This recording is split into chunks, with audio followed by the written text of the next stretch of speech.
Hai guys, how are you? Aku harap kalian baik-baik aja dan tetap bahagia. So, terima kasih buat teman-teman yang masih setia di channel ini. Dan buat teman-teman yang baru bergabung, aku ucapin selamat datang. Semoga kalian betah di sini karena aku juga akan berusaha membuat video yang informatif buat kalian. Kali ini aku bakal sharing tentang beberapa cara menuju Eropa. Ya, karena di Eropa itu banyaknya negara-negara yang bisa kalian kunjungi. Jadi mungkin teman-teman udah ada yang tahu nih tentang program ini, bagaimana cara ke Eropa. Tapi buat teman-teman yang belum tahu, kalian harus tonton video ini sampai habis, karena ini bakal bermanfaat buat kalian. Mungkin setelah nonton video ini, kalian bakal terbuka pikirannya, wow, ternyata program ini bagus untuk kalian dan cocok untuk kalian yang mau ke Eropa. Kalian bisa pilih negara mana yang mau kalian kunjungi, misalkan Jerman, Paris, Belanda, atau ya apapun lah. Kalian bisa searching negara mana yang kalian suka. So, di akhir video aku juga bakal review satu buku yang recommended banget buat kalian yang pengen ke Eropa tapi nggak tahu caranya kayak gimana. Di buku itu akan dikupas gimana pengalaman mereka di Eropa, tinggal di Eropa, dan aku juga bakal sharing tentang itu. So, jangan lupa tonton video ini sampai habis. Jangan lupa buat subscribe, like, dan share ke teman-teman kalian yang mungkin pengen tinggal di Eropa tapi nggak tahu caranya kayak gimana, pengen liburan ke Eropa sekalian tinggal di Eropa, atau mungkin nikah sama orang yang tinggal di sana. So, tanpa buang-buang waktu, keep on watching.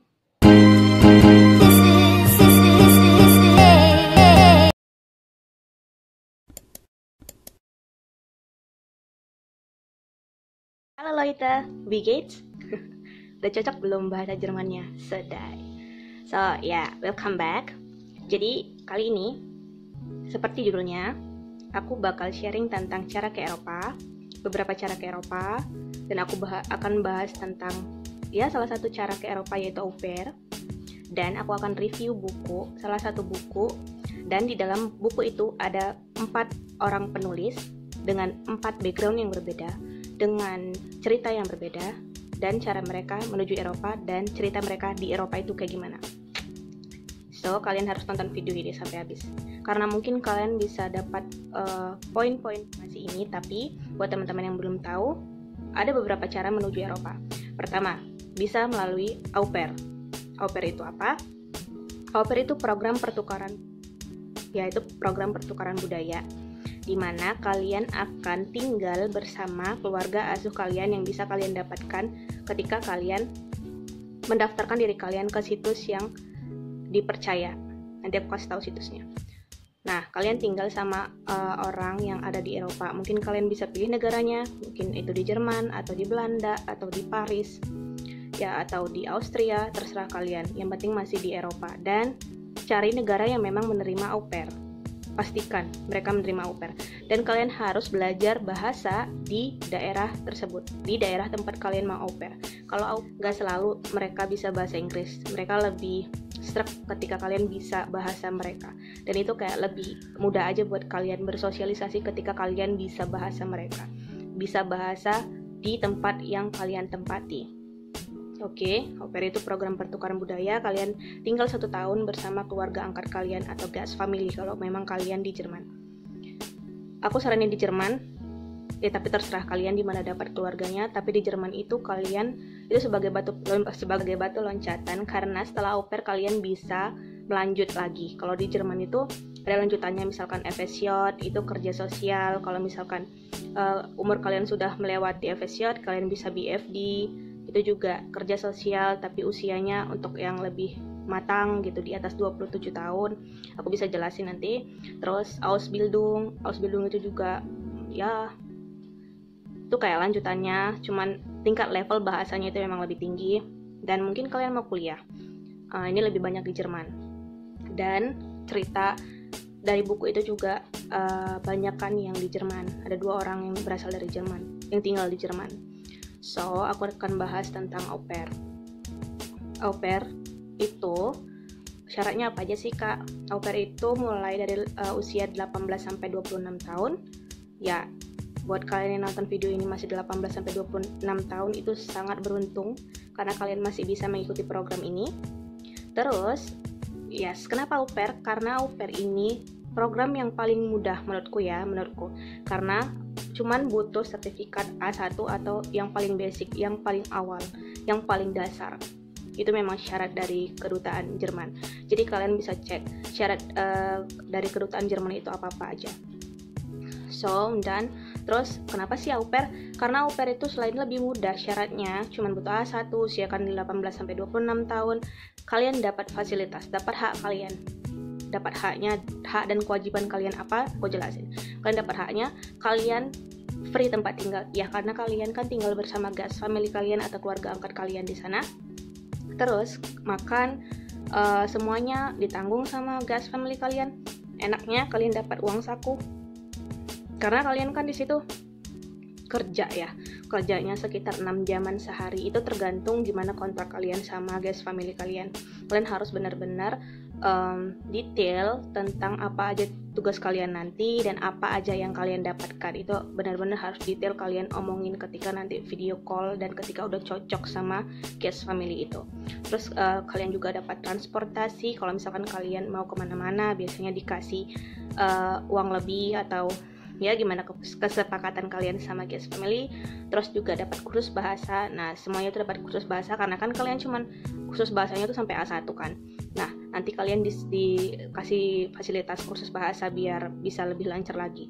Karena A1 aja nggak cukup dan itu bakal masih kayak bingung mengartikan apa bahasa dari guest family kalian atau kalian berinteraksi sama dunia luar. Jadi kalian dikursuskan lah di situ. Terus kalian dapat asuransi kesehatan. Kalian juga ada liburnya. Misalkan Sabtu Minggu libur atau cuma Minggu libur, yang penting kalian seminggu itu ada libur. Terus kalian juga dapat libur nanti di akhir-akhir kalian udah 1 tahun di Jerman, itu kan kontraknya 1 tahun. Ya udah nanti kalian dapat libur juga, kayak dapat cuti gitu. Terus masalah urus visa dan tiket itu gimana kesepakatan kalian sama guest family, mau mereka bayarin kalian atau kalian bayar sendiri atau setengah-setengah, itu ya tergantung kalian. So ya itu dia hak-hak yang akan kalian dapatkan dari guest family. Kewajiban kalian apa? Tugas kalian apa? Tugas kalian apa? Yes, au pair itu untuk kalian itu kan sebagai keluarga angkat mereka ya, anak paling besarnya mereka. Karena mereka pasti punya anak kecil. Walaupun mereka punya anak yang udah gede, itu nggak akan bakal kalian jagain gitu. Jadi kalian di situ tuh tugasnya ngejaga anak mereka.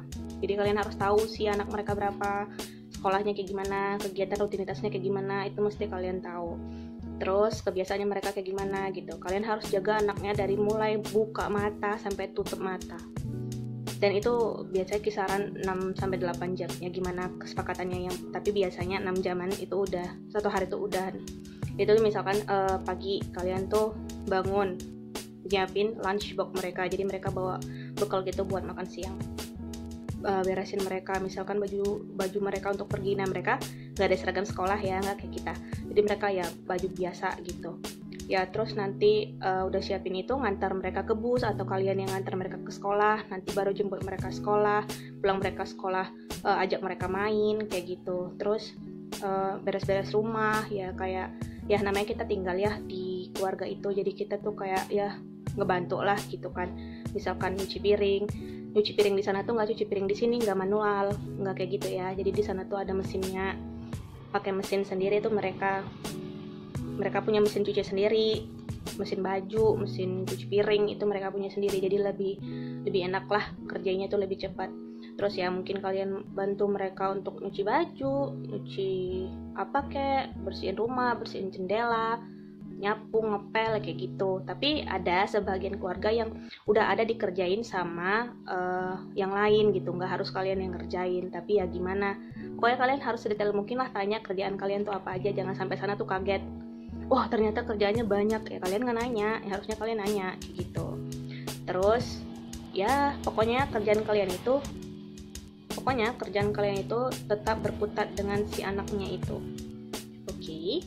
Terus setelah au pair 1 tahun, terserah kalian mau balik ke Indo atau misalkan kalian pengen cari keluarga yang lain. Misalkan usia kalian masih di bawah 26 tuh, masih sekitar 24 atau 23. Nah kan masih ada waktu tuh. Kalau kalian mau cari guest family yang lain ya silahkan. Kalau kalian mau lanjut FSJ atau kerja sosial atau BFD silahkan. Ya kayak gimana nyamannya kalian. Yang penting banyak cara setelah kalian au pair, dan itu lebih mudah mencari kerja ketika kalian udah ada di sana. It will be easy. Ingat, au pair itu harus suka anak-anak, karena kalian akan berkutat dengan anak-anak setiap harinya. Bayangkan 1 tahun kalian harus tinggal di situ sama keluarga itu, orangnya itu aja, anaknya itu aja. Kalian harus tahu gimana si anak itu, dan kalian juga harus tanya mereka anaknya, maaf nih ya, memang ada anak yang berkebutuhan khusus atau enggak. Karena untuk menjaga anak yang berkebutuhan khusus itu beda dengan anak yang normal. Anak yang normal aja tuh sering nakal, ya kan? Ya katakanlah mereka sedikit jahil. Tapi beda lagi penanganannya ketika kalian mendapatkan anak yang berkebutuhan khusus. Jadi kalian tuh harus benar-benar tanya, benar-benar harus detail lah pokoknya tentang itu. Kenapa program ini harus kalian coba? Karena ini sebagai batu loncatan kalian. Kalian tinggal di sana 1 tahun, kalian tahu budaya mereka, kalian tahu kebiasaan mereka, kalian tahu makanan yang mereka makan dari pagi sampai malam, dan mereka tuh jarang makan nasi. Kalian harus terbiasa tentang itu. Kalian harus terbiasa makan roti. Terus kalian harus bisa ngejaga anak mereka, harus bisa sayang sama anak mereka lah, istilahnya kayak gitu. Karena kalian kan tinggal sama mereka, mau gak mau tuh kalian harus bisa membawa diri kalian untuk mencintai anak mereka, karena mereka juga akan berusaha untuk mencintai kalian sebagai keluarganya. Terus kalian juga bisa ngerasain musim yang gak pernah kalian rasain di Indonesia. Jadi ini benar-benar batu loncatan kalian, salah satu cara menuju Jerman yang paling mudah, karena cuman butuh bahasanya A1. So, tentang au pair segitu dulu. Kalau kalian misalkan mau tanya apapun, boleh kalian taruh di kolom komentar. Oke, aku lanjut tentang buku. Aku bakal lanjut tentang buku. Aku bakal review 1 buku yang menurut aku recommended banget buat kalian yang mau au pair di Eropa. Ya, karena di buku ini, di 1 buku ada 4 penulis dengan cerita yang berbeda ketika mereka memulai batu loncatan mereka, memulai hidup di Jerman dengan au pair. This is kebalik. Ini dia bukunya, Saat Eropa Jadi Rumah Kedua. Jadi ini ada 4 orang yang berbeda di sini. Ini aku udah beli bukunya dari lama sih, dari Juni. Kalian bisa lihat dari Juni, ya kan. Terus ini dia, aku udah izin ya sama kakak-kakak ini. Ada Centin, ada Kak Tina sebenarnya, terus Kak Ica, terus ada Kak Ragil, ada Kak Rora. Nah, kalian bisa lihat Instagram mereka, karena dari mereka juga aku tahu informasi tentang cara ke Jerman, apa itu au pair, apa itu FSC atau BFD, apa itu Ausbildung, atau kalian mau kuliah, atau misalkan kalian mau menikah sama orang yang ada di Eropa, ya kalian juga butuh A1 aja sama kayak au pair. So, di buku ini tuh dijelasin waktu mereka au pair di Eropa. Ada yang au pair di Jerman, ada 2 orang yang au pair di Jerman, 1 orang di Belanda, 1 orang di Paris. Jadi ada 4 orang di sini dengan cerita yang berbeda. Aku bakal review. Aku udah selesai baca buku ini dari lama, karena aku belikan dari Juni, cuman baru bisa nge-reviewnya karena aku udah minta izin sama mereka. Jadi lebih enak aja ceritanya kalau misalkan aku udah minta izin. Terima kasih kakak-kakak. Jadi buat kalian yang mau tanya-tanya sama misalkan sama Kak Tina, sama Kak Ica, sama Kak Ragil, sama Kak Rora, mereka tuh humble banget, seriusan, karena aku nanya apapun sama mereka tuh pasti dijawab. Lucky me, baik banget mereka memang. Mereka baik, mereka humble, mereka mau ngebalasin chat-chat aku yang sekiranya aku nggak tahu, yang pengen aku tanya tuh. Mereka sangat ramah lah pokoknya. Kalian bisa follow IG mereka atau bisa subscribe YouTube mereka. So ya, aku mau review dari ceritanya Kak Tina atau Ce Entin. Kalian bisa cari Ce Entin.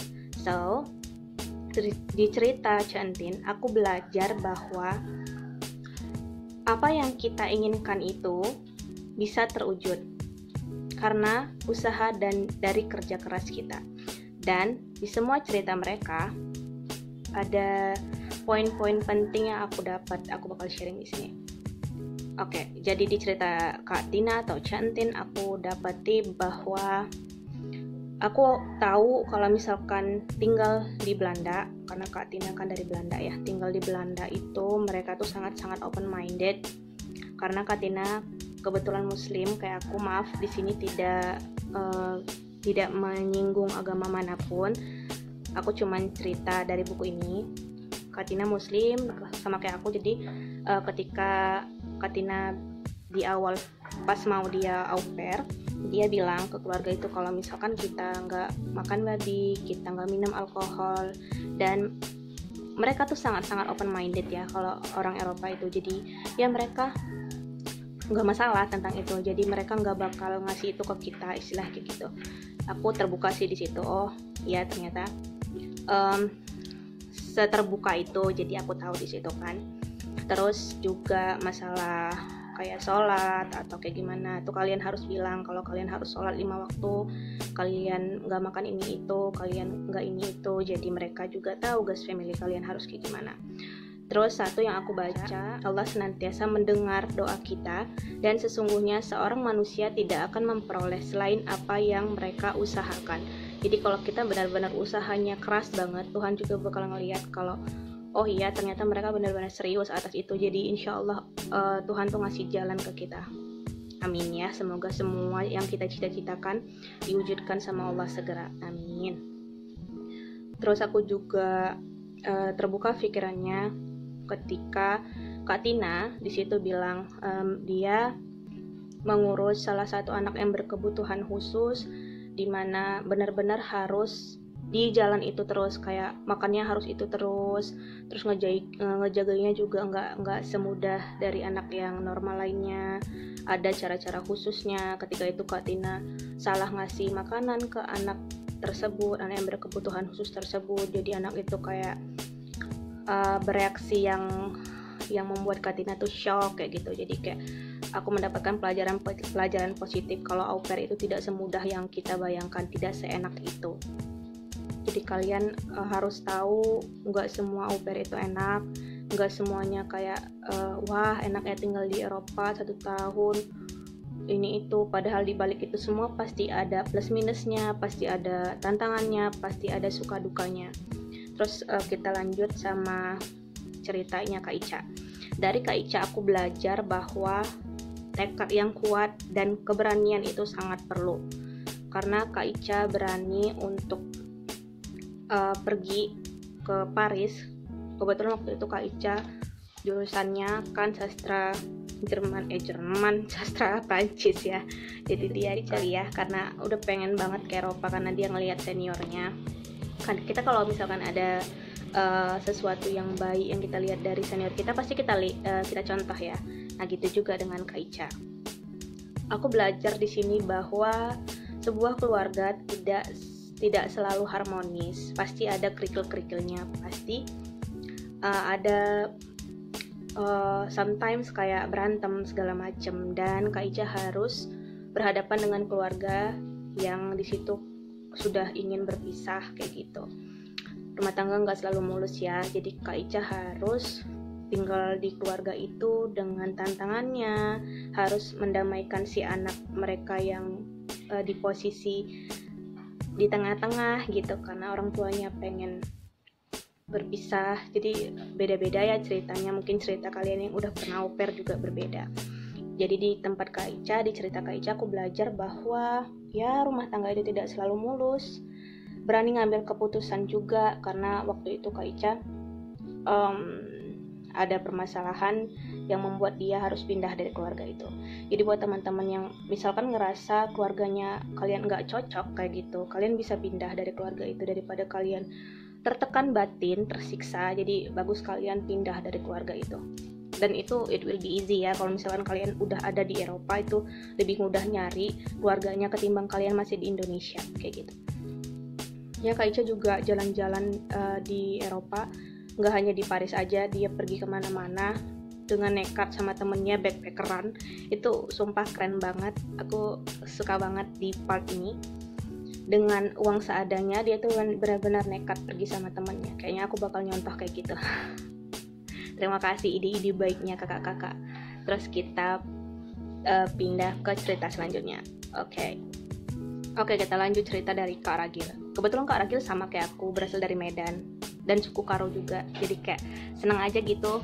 Aku seneng dapat role model lah istilahnya. Oh dari Medan, terus dia sekarang di Jerman kayak gitu. di buku ini Kak Ragil cerita tentang dia pernah ketipu agen gitu. Jadi terserah teman-teman ya, kalau misalkan mau au pair itu lewat agen ataupun memang pribadi cari sendiri, itu terserah kalian, depend on you. Tapi kalau memang kalian punya uang dan pengen cepet, ya pakai agen. Dan Kak Ragil pernah mengalami itu, dia ditipu sama agennya. Jadi kalian kalau nyari agen yang bener-bener kalian percaya dan bisa dipercaya, karena ada aja gitu yang nanti udah dikasih uangnya tiba-tiba nggak dicari itu guys family-nya, atau dia lari entah kemana. Dan Kak Ragil pernah ketipu tentang itu. Kita harus belajar juga untuk mencari agen yang baik kalau memang kalian mau pakai agen. Terus ya aku juga jadi tahu ya au pair laki-laki itu lebih susah mendapatkan guest family ketimbang au pair yang perempuan, karena mungkin perempuan lebih banyak dicari ketimbang laki-laki. Tapi karena kesabaran dan usahanya Kak Ragil, akhirnya Kak Ragil mendapatkan guest family dia dengan berbagai rintangan yang ada, sampai dia tuh udah yang kesana kemari gitu, kayak udah pergi ke Bali, ke Malaysia, ke Singapura untuk ya istilahnya untuk mencari kehidupan yang lebih baik. Dia memang benar-benar pengen pindah dari Medan itu, pengen keluar dari zona nyamannya. Dia udah kesana kemari, dan akhirnya yang namanya rezeki itu kan nggak bisa ketukar, nggak bisa berpindah. Dan akhirnya dia tuh ketemu sama guest family dia mendapatkan guest family dia di satu situs yang bisa kalian pakai juga. Dan ya cara Tuhan itu memang gak bisa ketebak. Akhirnya dia mendapatkan guest family yang benar-benar baik sama dia, benar-benar sayang.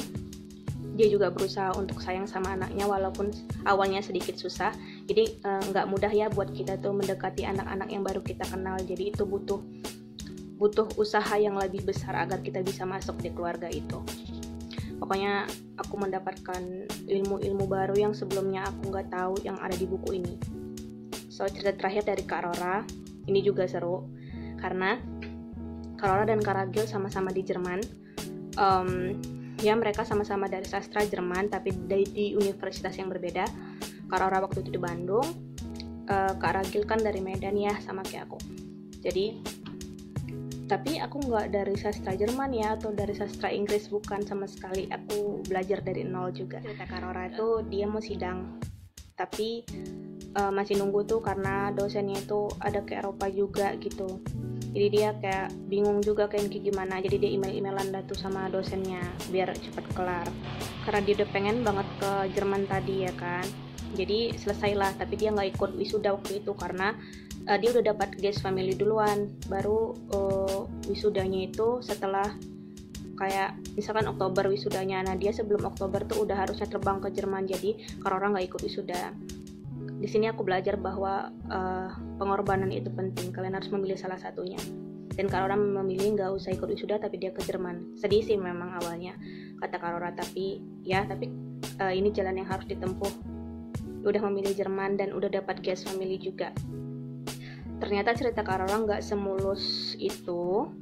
Dia ternyata mendapatkan tantangan yang lebih besar ketika sudah sampai di Jerman.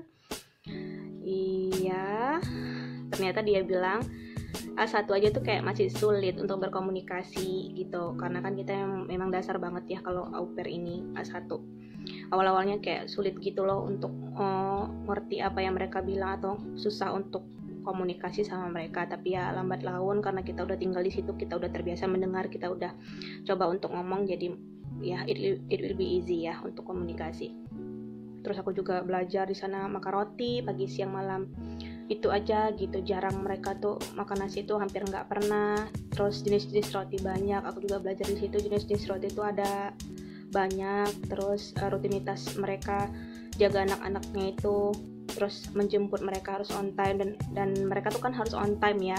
Orang Eropa itu terkenal on time, apalagi Jerman, nggak boleh telat sedikit pun kayak gitu. Terus belum lagi anaknya yang bandel kayak gitu. Jadi kayak banyak sih tantangannya, ya pastilah banyak tantangannya, apalagi kita belum pernah merasakan itu sebelumnya, jadi mungkin awalnya berat. Terus ya orang Jerman itu to the point ya, suka-suka enggak, jadi kalian harus belajar sebelum ke Eropa atau ke Jerman atau ke Belanda atau kemana tuh kalian jauh-jauh deh baper gitu, karena mereka tuh memang to the point banget, nggak peduli kalian mau sakit hati atau enggak, ya mereka bilang aja gitu, suka-suka enggak kayak gitu. Terus ya di sana juga Kak Rora pakai aplikasi untuk kenal orang Jerman.